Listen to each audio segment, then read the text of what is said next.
ABC Alana ബിലു ക്രിയേഷന്റെ പുതിയ വീഡിയോയിലേക്ക് എല്ലാവർക്കും സ്വാഗതം. ലൈറ്റ് ഹൗസുകൾ നമ്മൾ ധാരാളം കണ്ടിട്ടുണ്ട്. എന്നാൽ ആ ലൈറ്റ് ഹൗസിൽ നിന്ന് വ്യത്യസ്തമായ ഒരു ലൈറ്റ് ഹൗസ് നമുക്ക് കാണാം. ഇതാണ് അഴീക്കോട് ലൈറ്റ് ഹൗസ്. കേരളത്തിലെ തൃശൂർ ജില്ലയിലെ കൊടുങ്ങല്ലൂർ എന്ന സ്ഥലത്താണ് ഇത് സ്ഥിതി ചെയ്യുന്നത്. കൊടുങ്ങല്ലൂരിൽ നിന്നും 8 കിലോമീറ്റർ പടിഞ്ഞാറ് മാറിയാണ് ഈ ലൈറ്റ് ഹൗസ് സ്ഥിതി ചെയ്യുന്നത്. 30 മീറ്റർ പൊക്കമുള്ള ഈ ലൈറ്റ് ഹൗസ് പ്രവർത്തനം ആരംഭിച്ചത് 1982 ഏപ്രിൽ 30-നാണ്. ഈ light house Periyar river light house എന്നാണ് അറിയപ്പെട്ടിരുന്നത്. ഇതിന്റെ റേഡിയോ ബീക്കൺ മാറ്റി GPS കമ്മീഷൻ ചെയ്തത് 1994-ലാണ്.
അടുത്തു പോകുന്നത് തൃശൂർ ജില്ലയിലെ ഏറ്റവും വലിയ ബീച്ചായ Munakkal ബീച്ചിലേക്കാണ്.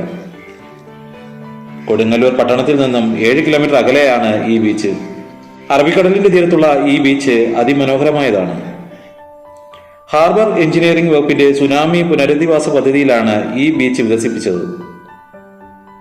400 metre open air auditorium, 1300 metre നടപ്പാത, ടോയ്ലറ്റുകൾ, ഫുഡ് കോർട്ടുകൾ, കുട്ടികൾക്കുള്ള പാർക്ക്, ഒരു മൊബൈൽ ഷെൽട്ടർ എന്നിവ വിനോദസഞ്ചാരികൾക്കായി ഒരുക്കി വെച്ചിട്ടുണ്ട്. കേരള വനംവകുപ്പ് സ്ഥാപിച്ച കാറ്റാടി വനം മറ്റൊരു ആകർഷണമാണ്. മനോഹരമായ മുനയ്ക്കൽ ബീച്ചിലെ കാഴ്ചകൾ കാണാം.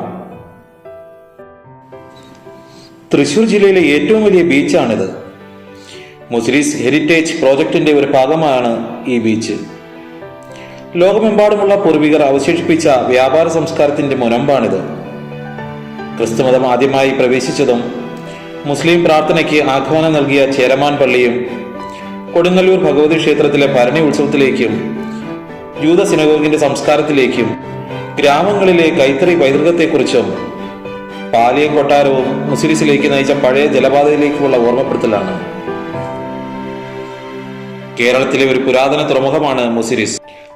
ഐതിഹാസികമായ മുസിരീസ് തുറമുഖത്തിന്റെ പ്രാധാന്യം പുനഃസ്ഥാപിക്കാനായി കേരള സർക്കാർ മുസിരീസ് പൈതൃക പദ്ധതിക്ക് തുടക്കമിട്ടത്. ഇന്നത്തെ കൊടുങ്ങല്ലൂർ, പറവൂർ പ്രദേശങ്ങളിലാണ് പഴയ തുറമുഖ പട്ടണമായ മുസിരീസ് സ്ഥിതി ചെയ്തിരുന്നതെന്ന് ചരിത്ര പഠനങ്ങൾ വെളിപ്പെടുത്തുന്നു.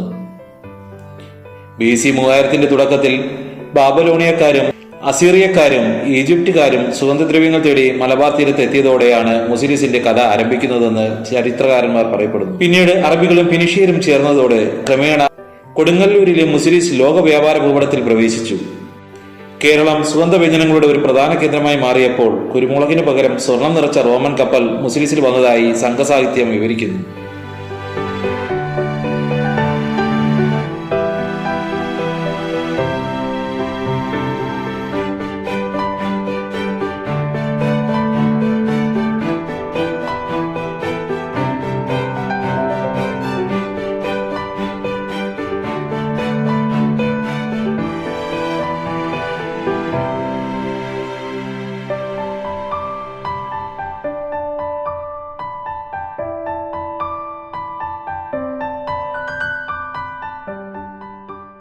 (1341) മലബാർ തീരത്തെ പെരിയാർ നദീതടത്തിലെ ജലസ്രോതസ്സുകൾക്ക് വലിയ പരിവർത്തനമുണ്ടായി.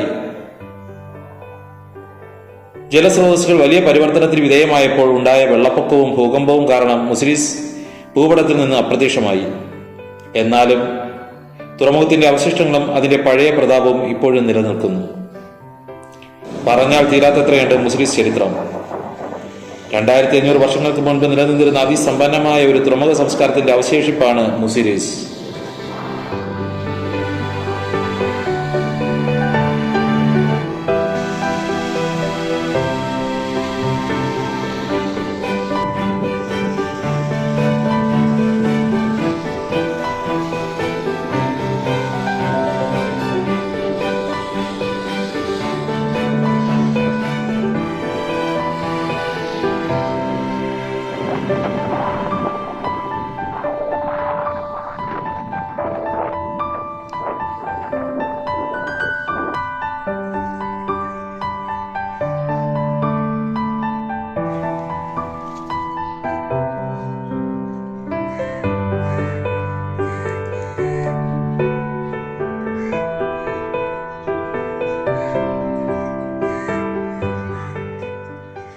ഈ വീഡിയോ നിങ്ങൾക്ക് ഇഷ്ടമായ ചാനൽ സബ്സ്ക്രൈബ് ചെയ്യാനും ലൈക്ക് ചെയ്യുവാനും അഭിപ്രായങ്ങൾ കമൻറ്റ് ചെയ്യുവാനും മറ്റുള്ളവരിലേക്ക് എത്തുവാൻ ഷെയർ ചെയ്യാനും മറക്കരുതേ.